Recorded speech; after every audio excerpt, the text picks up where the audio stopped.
चिल्ला रही है।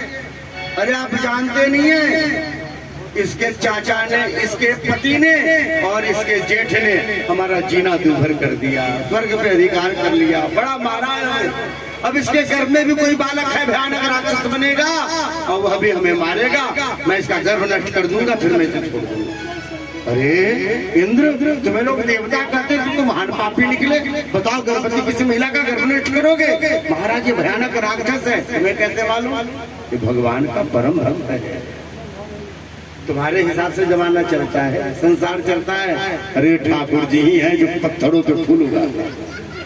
ये तो तुम्हारा क्या, पूरे संसार का कल्याण करेगा जो उसके गर्भ में बालक है। इंद्र ने क्षमा मांगी, वहां से लौटा, कयाधु को अपने आश्रम में ले आए। देवता तुम्हें परेशान करेंगे, तुम्हारे पति नहीं है, यहीं रहो। महाराज हजारों वर्ष तक गर्भ में उस बालक को धारण किया।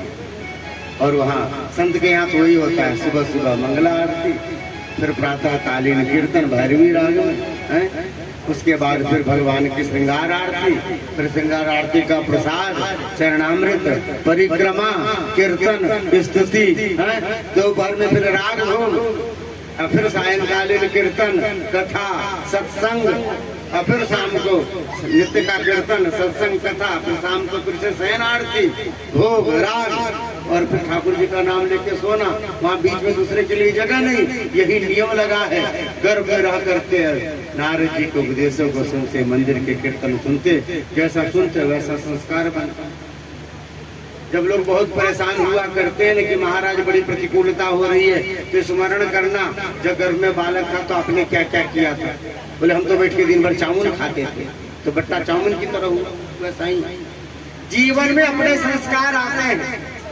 यदि उस समय बिगड़े हो, अभी सुधारो, अभी ठाकुर जी की सेवा करो, अभी भगवान का नाम जपो महाराज, उसका असर पड़ेगा बालक पे। किसी का किया हुआ नहीं भोगना पड़ता, अपना किया हुआ। इसीलिए ध्यान देना, कयाधु के गर्भ में प्रहलाद जी हैं, वह कथा, सत्संग, कीर्तन, आरती, पूजा, इन सब में रहते ही प्रहलाद के जीवन पे असर पड़ता है। मैंने गर्भ में सब सुना है। अच्छा सुनो प्रहलाद जी, अभी से कहा भजन करो, भजन तो बुढ़ापे में करना है ना। 25 वर्ष आप बालक रहते हैं, फिर युवा बनते हैं, फिर वानप्रस्थ बनते हैं, फिर सन्यास बनते हैं, क्रम है।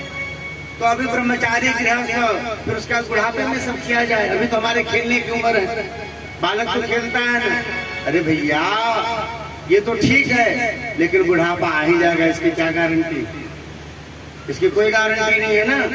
जब बुढ़ापा आ ही जाएगा, इसकी गारंटी नहीं, तो भजन को बुढ़ापे के लिए क्यों छोड़ना? बाकी काम बुढ़ापे के लिए छोड़ो। भजन तो अभी से नियम बना। कौमार आचरित प्राज्ञ, बच्चों को जो बचपन में संस्कार मिल जाते हैं ना, वह फिर बाद में उसको याद आता है। अमेरिका भी चला जाएगा ना, तो आपके सामने भले ही पूजा न करे, पर आपको पूजा करता देखा रहेगा, तो उसकी अंग्रेज पत्नी आएगी तो कहेगा सुबह नहाओ, ये ठाकुर जी हैं, इनके सामने माथा झुको, फूल चढ़ाओ। क्यों? हमारी माँ ऐसा करती थी, हमने घर में देखा है। संस्कार डाले रहोगे तो वहाँ भी करेगा। घर में रह करके सब भले बिगड़े रहे, जब विदेश में चला जाते हैं तो उनको बड़ा याद आता है। यहाँ छठ उनको याद रहने चाहिए, वहाँ याद रहता है। कहता आज रामनवमी होगी, बगल वाले मंदिर में कितना बढ़िया बधाई गाया जाता था, देखो हम यहाँ पढ़े। तो यहाँ बधाई में शामिल हो चाहे नहीं हो, पर यदि बधाई गाई जाती होगी ना, और ये सुनता होगा, तो वहाँ संस्कार उसके प्रकट होने लगते। बोलिए भक्त वत्सल भगवान की। इसीलिए संस्कार डालिए। कौमार आचरित प्राज्ञ, बचपन से आपने जैसे संस्कार डाले हैं वही बाद में प्रकट होते हैं। भजन का संस्कार डाले, भगवान नाम का संस्कार डाले, पूजन का संस्कार डाले, फिर नहीं होगा। यदि नहीं है, आपने डाला नहीं, मूलतः यही स्वरूप है। अपने कर्मों के अपने ही फल बनते हैं। अपने आप भजन का अभ्यास बनाइए। जीवन में किसी कारण भी कोई कष्ट हो रहा हो, भगवान नाम लीजिए। महाराज दुख हो ना, तो भगवान कहते हैं ये अवसर दे रहे, नाम जपो। अब उपाय नहीं है आपके पास दूसरा, ऐसा उपाय करके दे दिया, भगवान ही का नाम जपो। तो उसके बाद भी दिन जपे तो उसके जैसा दुर्भाग्य वाला कौन है? दो तरह के लोगों को विद्वान करके उठा करके बीच समुद्र में डाल देना चाहिए, पत्थर बांध करके। कौन? धनवंतरम अदातारम दरिद्रम तपस्विनाम। जीवन में आपके कोई कमी है, और आप तपस्या नहीं करते, व्रत नहीं करते, जप नहीं करते, भगवान का ध्यान नहीं करते। बोले महाराज जब ऐसे अवसर दे दिया ठाकुर ने, भजन अवसर दिया, आपकी फैक्ट्री नहीं है, आपको कहीं ड्यूटी नहीं देनी है, अवसर ऐसा कि घर ही बैठना पड़ रहा है, तो माला फिर नाम लो, निरंतर जप करो। ठाकुर ने अवसर दिया नहीं, 8 घंटे मिलते नहीं जल्दी, घंटा भर नहीं निकाल पाते, अवसर दिया। धनवंतरम अदातारम, और ठाकुर ने जब दिया है ना, धन संपत्ति दिया है, पूर्व जन्म जन्मार्जित किए हुए पुण्य का फल है, अभी दो, यदि नहीं दोगे तो फिर से पुरानी स्थिति आ जाए। होता है ऐसा, किए हुए कर्मों का ही तो फल मिलता है ना। और यदि आपने दान नहीं दिया तो फिर कैसे मिले? देने का अभ्यास और जपने का अभ्यास करना चाहिए। समझाया है, बात समझ में आई बालकों को।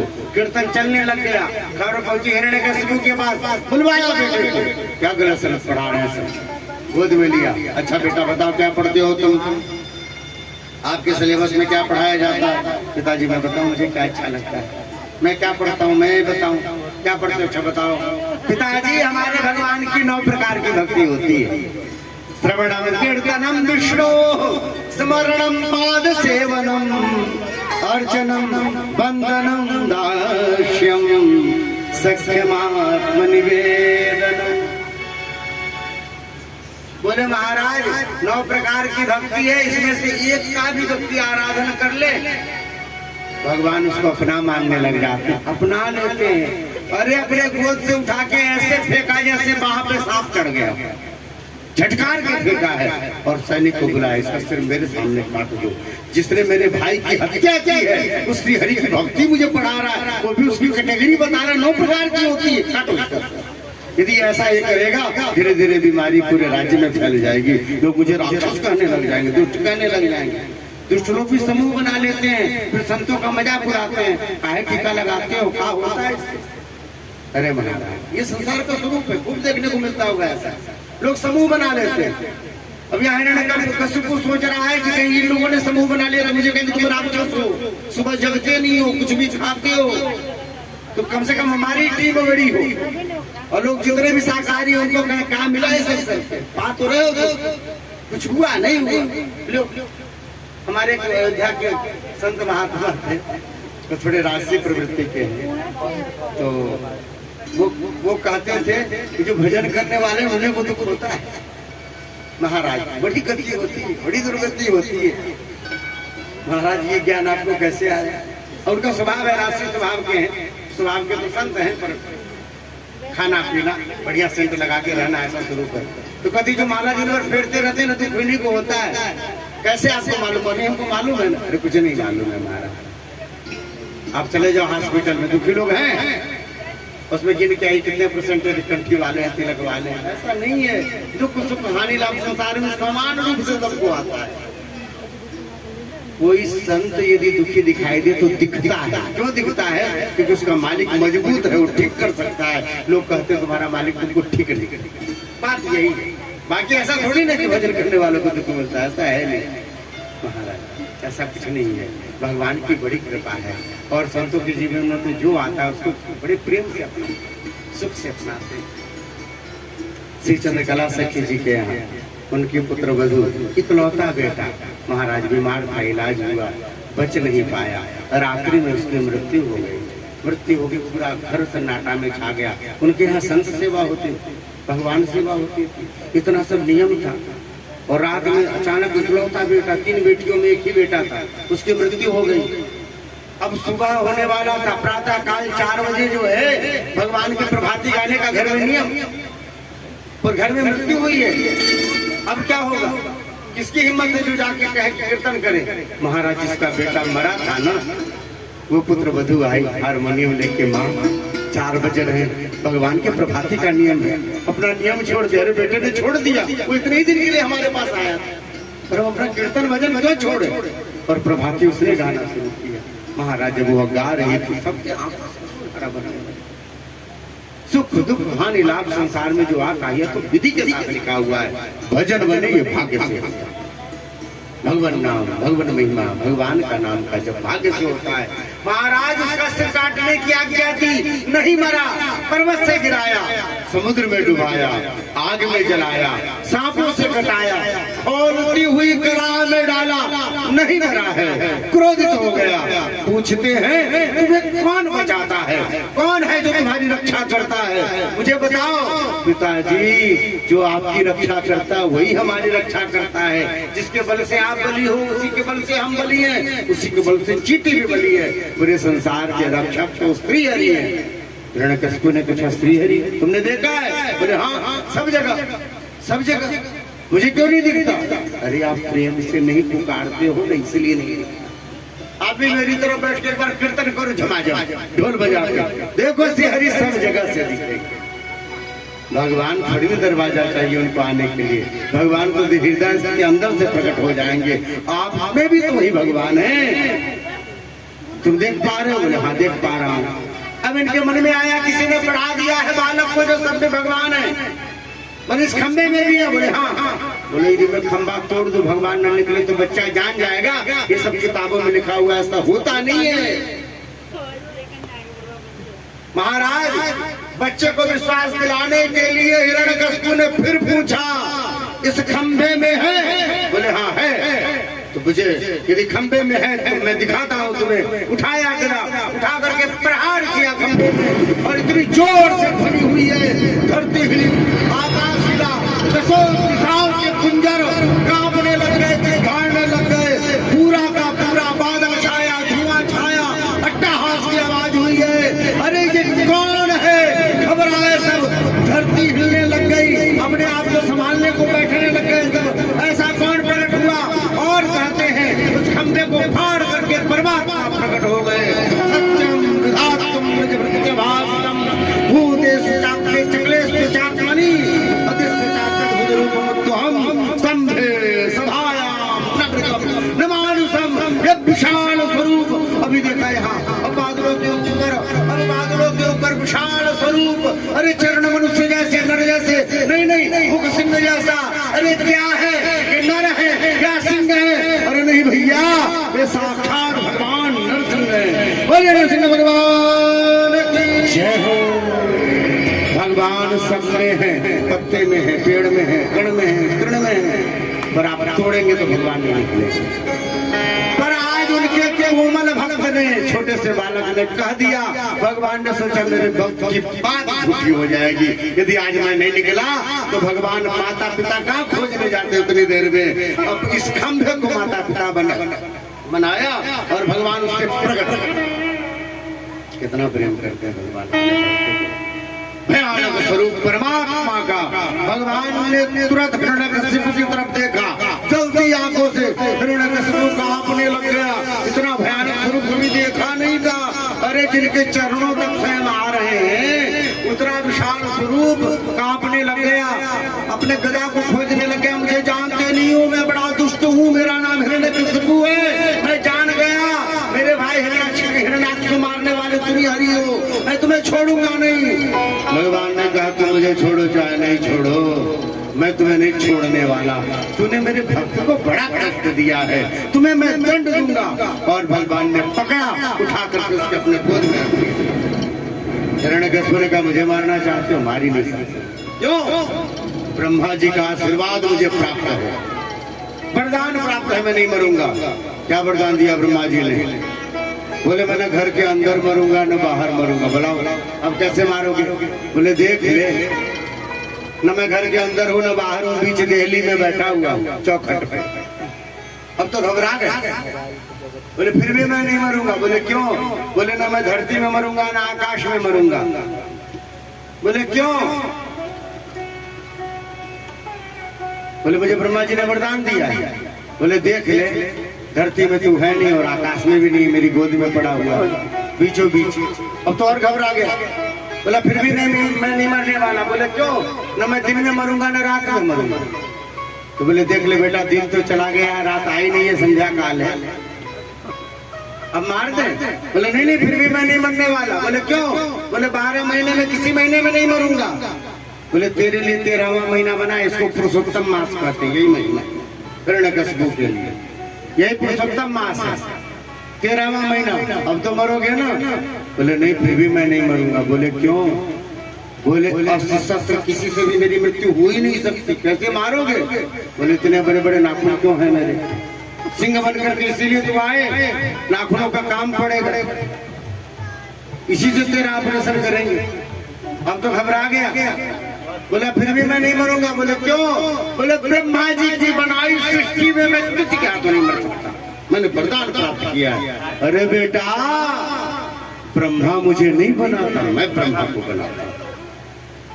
अभी ऐसा कहा। अब तो घबराया, भगवान ने गोद में रखा ही था, महाराज नाखून घुसाए पेट में चीर दिया, गले में बांध लिया, आंखों से क्रोध प्रकट होने लग गए।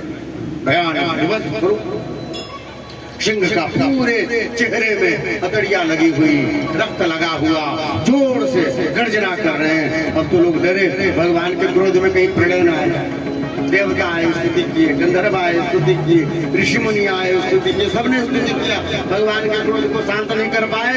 तब गए सब लक्ष्मी जी को बुला करके लाए, आपके देवता हैं, आप ही से शांत होंगे। ऐसा होता है ना, कभी कभी देवी जी ही शांत कर पाते, हमारे भैया गुस्साते तो काली माई यही शांत कर पाती, कोई दूसरा कर ही नहीं सकता है। ऐसा होता है। स्वयं लक्ष्मी जी को लेकर के आए, पर लक्ष्मी जी ने कहा अरे क्या बात करते हो, हमारे पति देव पास तक किसी ने गुस्साते देखा नहीं, वो तो मधुर मुस्कान रहती है उनके मुख पर। अभी मैं देखती हूँ क्या बात है। जब भी सामने गई, भगवान नरसिंह ने देखा लक्ष्मी जी को, जोर से दहाड़ मारी, लक्ष्मी भागी वहां से। कह रहे थे आपके स्वामी के पास ले जा रहे, तो शेर के सामने खड़ा करके भी खा जाता शेर। अब लो, अब तो लक्ष्मी जी भी क्रोध को शांत नहीं करता। अब भगवान का क्रोध कैसे शांत हो? अचानक सबकी दृष्टि गई है प्रहलाद जी पर। अरे जिसने खंभे में भगवान को देखा हो, तो भगवान में भगवान को नहीं देखेगा? सबने कहा बेटा, तेरे कारण ही भगवान ने यह स्वरूप धारण किया है, अब तू ही प्रार्थना कर जिससे भगवान का क्रोध शांत हो। प्रहलाद जी भगवान के सामने आ गए, तो बगल में सामने आ गए। जब भी प्रहलाद जी को देखा, उठाया, गोद में बैठाया, जैसे गाय बछड़े को चाटती है ना, वैसे चाटने लगे। सिंह का स्वरूप है ना, चाटने लग गए। माथे पे हाथ रखा है, पर सब क्रोध कपूर की तरह उड़ गए। अरे बेटा, तूने कितने कष्ट पाए मेरी भक्ति के कारण, इतना छोटा सा कोमल सा स्वरूप है तुम्हारा, हाँ, इतने कष्ट दिए इस राक्षस ने, तो आपने सब सह लिया। अरे बेटा, मुझे आने में देर हो गई, तुझे बहुत कष्ट सहने पड़े मेरे कारण, बहुत कष्ट सहने पड़े। यदि हो सके तो हमें क्षमा कर देना बेटा। ये कौन है? ये परम पिता परमात्मा है, इस पूरे संसार के स्वामी है, पर भक्त के इतने प्रेमी कि अपने भक्त से माफी मांग रहे हैं, सॉरी। वेदम वपुः कुच वयः सुकुमार में, इतना छोटा कोमल स्वरूप, इतने कष्ट। क्षण तक कहता यदि में समय विलंब, यदि मुझे देरी हो गया हो तो मुझे क्षमा कर देना। ऐसा कहा। प्रहलाद जी गोद से उतर करके गए, सामने हाथ जोड़ करके प्रार्थना किया है पूरे एक अध्याय में। कहते हैं प्रहलाद जी, ये बड़े बड़े देवता ब्रह्मा इंद्र कुबेर सब आए, प्रार्थना किए, आपके क्रोध को शांत नहीं कर पाए। तो मैं राक्षस कुल में जन्मा व्यक्ति, आपसे द्वेष करने वाले का बेटा, सदा सदा तामसिक हमारे यहाँ संस्कार, भला मैं आपके क्रोध को शांत कर पाऊंगा? कर पाऊंगा। बोले क्यों? क्योंकि प्रभु आप सामने वाले का जाति नहीं देखते, सामने वाले का बल नहीं देखते, सामने वाले का गुण नहीं देखते, केवल अपने भक्त का हृदय से प्रेम। अब भक्त चाहे चांडाल की जाति में भी प्रकट हो गया हो, वह उस ब्राह्मण से ज्यादा श्रेष्ठ है जो भगवान का भक्त है। क्यों? क्योंकि ब्राह्मण यदि सभी क्रियाकलाप नियम से करता है, अपने भगवती माँ का पूजा करता है, समय से जल चढ़ाता है, समय से संध्या वंदन गायत्री करता है, समय से दान करता है, उसके फलस्वरूप वह स्वर्ग में चला जाएगा, उसको सदगति हो जाएगी अच्छी। पर वो जो चांडाल है, जिसको कुछ शऊर नहीं है, उसने किसी को देखा तिलक लगाते हुए तो तिलक लगा लिया, कहते भगवान इससे प्रसन्न होते हैं। कथा में सुना, कहते तुलसी से भगवान बड़े प्रसन्न होते हैं, सर्टिफिकेट है जो भगवान का भक्त है, गले में तुलसी बांध लिया, अब बैठ के माला पे सीताराम सीताराम सीताराम सीताराम सीताराम करता है, तो डोम जाती है, उसको मंदिर में तो कोई घुसने नहीं देगा। और बैठ के सीताराम सीताराम करता है, तो फिर वह श्रेष्ठ कैसे हुआ? तो बोले इसलिए श्रेष्ठ हुआ कि जो सीताराम सीताराम करता है ना, उसके प्रभाव से वो अपना ही कल्याण नहीं करेगा, उसकी 21 पीढ़ियां भगवान के धाम को चली जाएंगी। भगवत भक्ति ऐसी महिमा।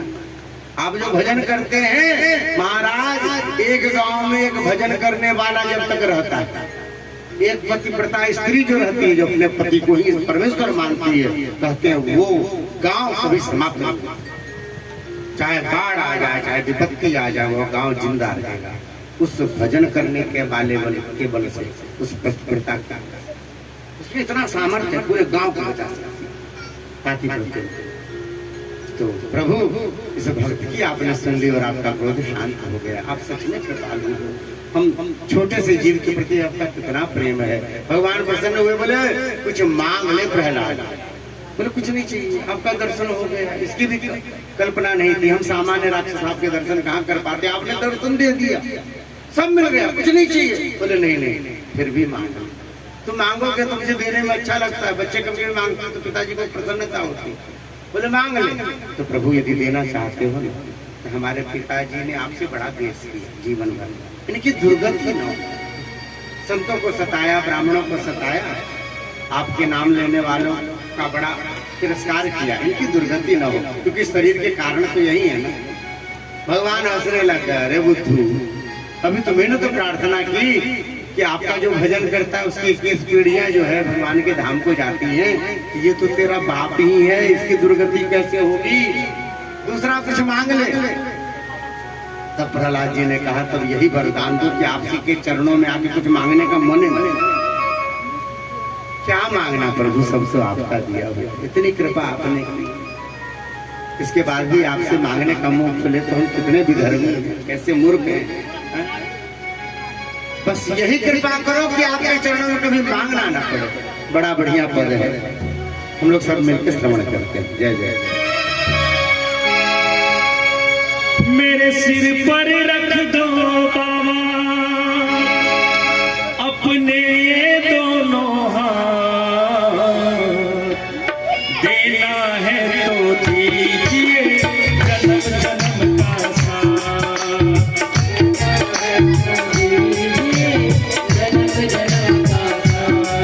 मेरे सिर पर रख दो बाबा, मेरे सिर पर रख दो बाबा अपने ये दोनों हाथ,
दौलत से महंगी है। श्याम तेरे चरणों की धूली धन दौलत से महंगी है। एक नजर कृपा की बाबा नाम इज्जत से महंगी है। एक नजर कृपा की बाबा नाम इज्जत से महंगी है। मेरे दिल की यही तमन्ना ओ मेरे दिल की यही तमन्ना करूँ सेवा तेरी दिन रात। देना है तो दीजिए जन्म जन्म का साथ। देना है तो दीजिए जन्म जन्म का साथ। बड़ा एहसान होगा भगत का मान होगा।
झुलस रहे हैं गम की धूप में प्यार की छैया करते तो।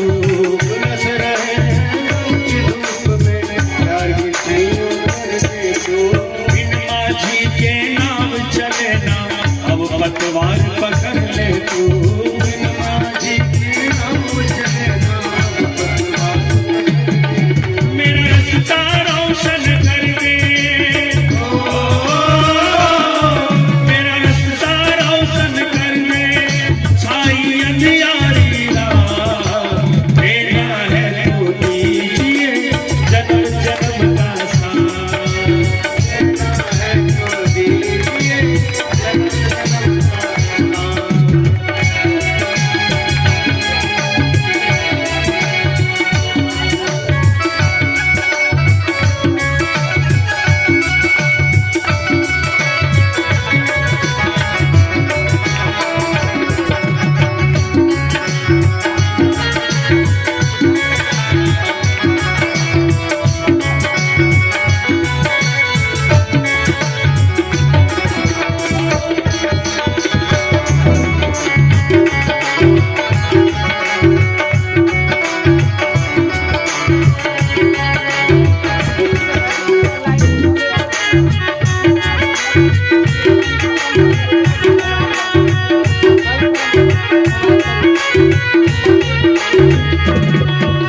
इसी जन्म में सेवा देकर बहुत बड़ा एहसान किया। इसी जन्म में सेवा देकर बहुत बड़ा एहसान किया। तू ही राम और कृष्ण है बाबा हमने तुम्हें पहचान लिया। हे राम और कृष्ण है बाबा हमने तुझे पहचान लिया। हम साथ रहे जन्मों तक हम साथ रहे जन्मों तक बस रख ले इतनी बात। देना है तो दीजिए जन्म जन्म का साथ। देना है तो दीजिए जन्म जन्म का साथ।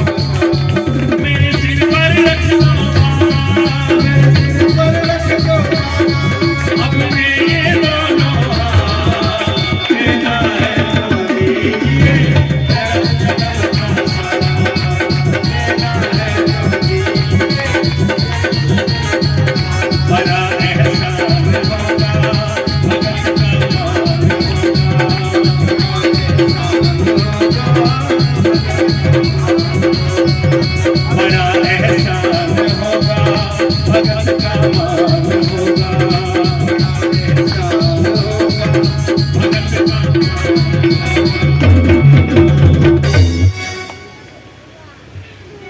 बोले भक्तवत्सल भगवान की जय हो।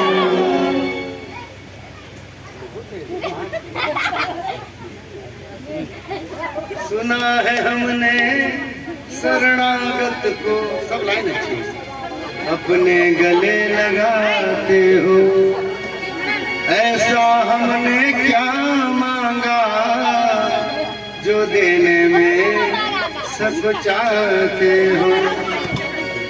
चाहे जैसे रख बनवारी बस होती रहे मुलाकात, अज देना है तो दीजिए जन्म जन्म का साथ।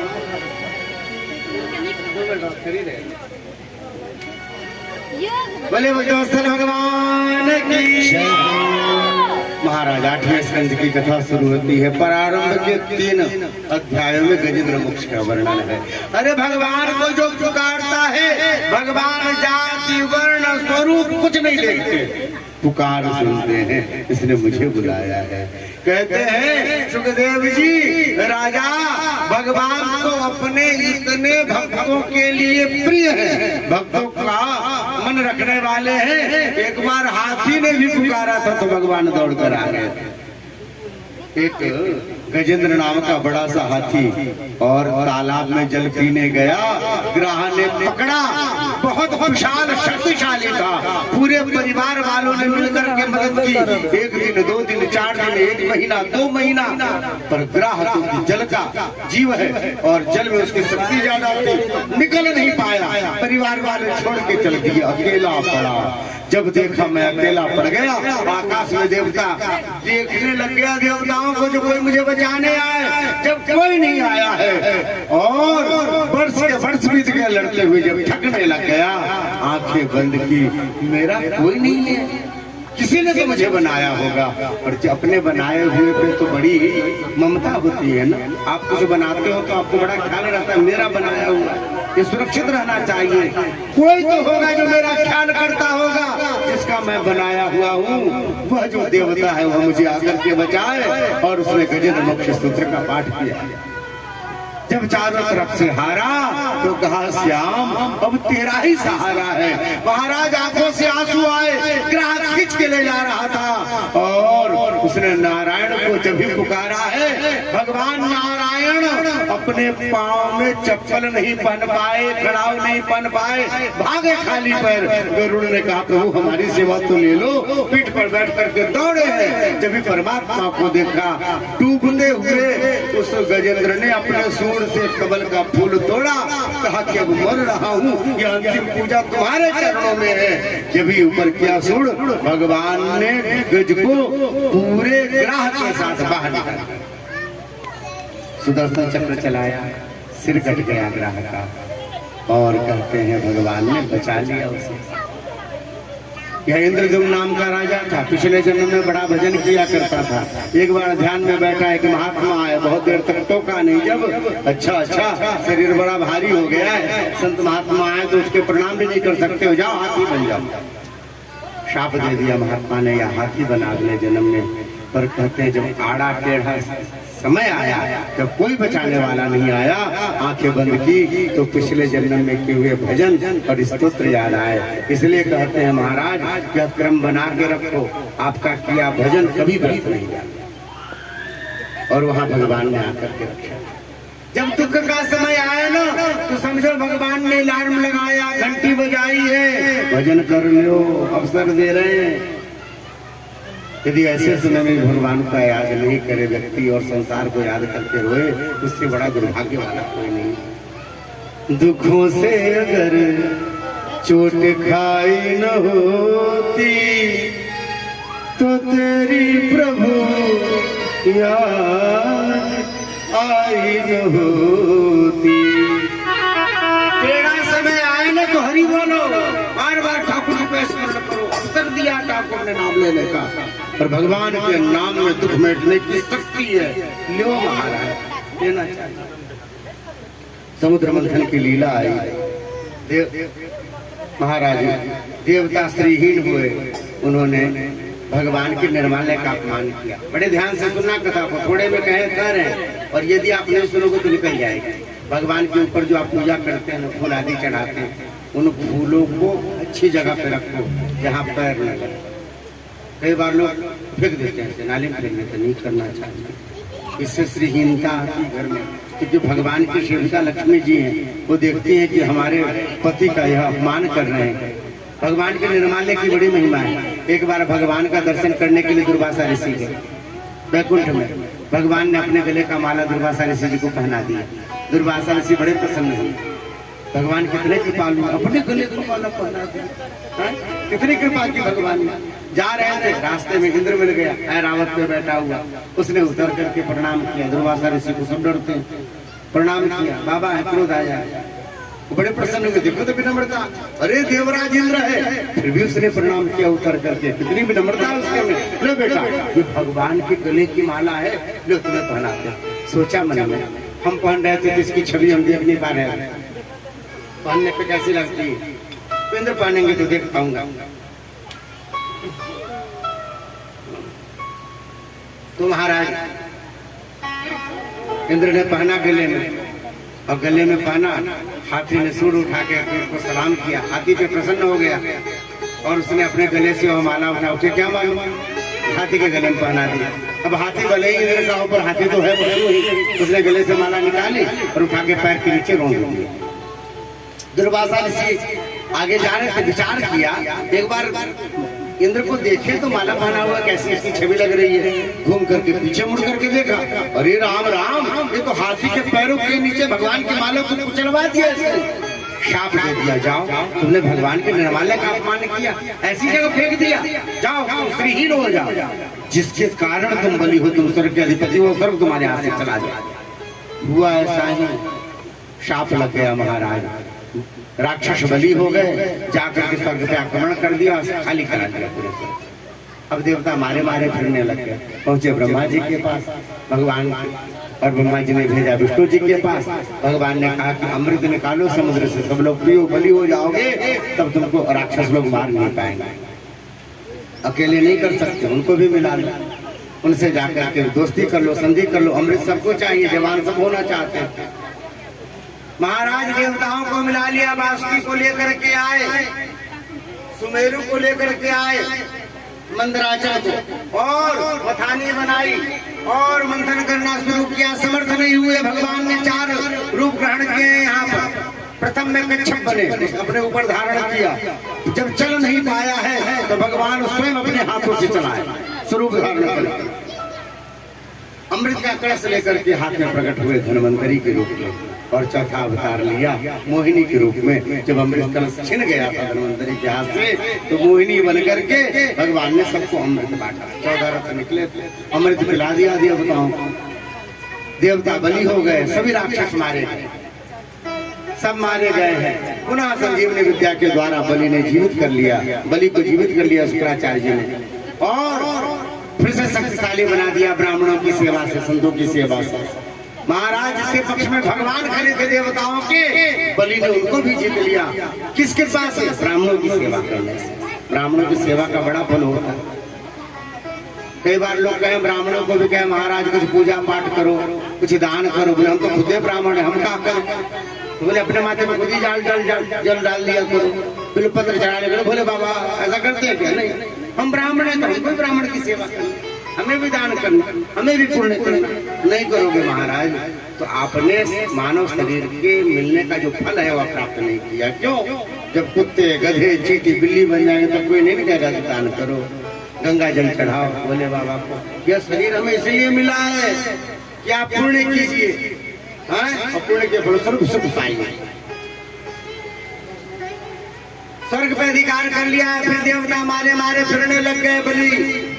बलि ने यज्ञ करना शुरू किया है। अदिति ने कश्यप ऋषि की सेवा करी है। स्त्री के लिए पति ही परमेश्वर, उन्हीं के चरणों में रह के सब प्राप्त होता है, सब कुछ मिलता है। उनका अपमान करके आप किसी देवी देवता को मनाओ, आपके जीवन का कोई कामना सफल नहीं होगा। शाप नहीं दे रहे, शास्त्रों में लिखा होगा। यदि पति आपका दुखी है और फिर आप चाहोगे आपके जीवन में सुख हो, शांति हो, नहीं आता महाराज, नहीं आता। माता पिता भगवान है, पति भगवान है, मातृ देवो भव, पुत्र देवो भव, यह क्रम है, शास्त्र में लिखा हुआ। अदिति ने जाकर कोई भगवान की स्तुति नहीं की, पति की सेवा की। कश्यप ऋषि ने कहा जीवन में कोई दुख है? बोले हाँ महाराज, मेरे बच्चे मारे मारे फिर रहे देवता।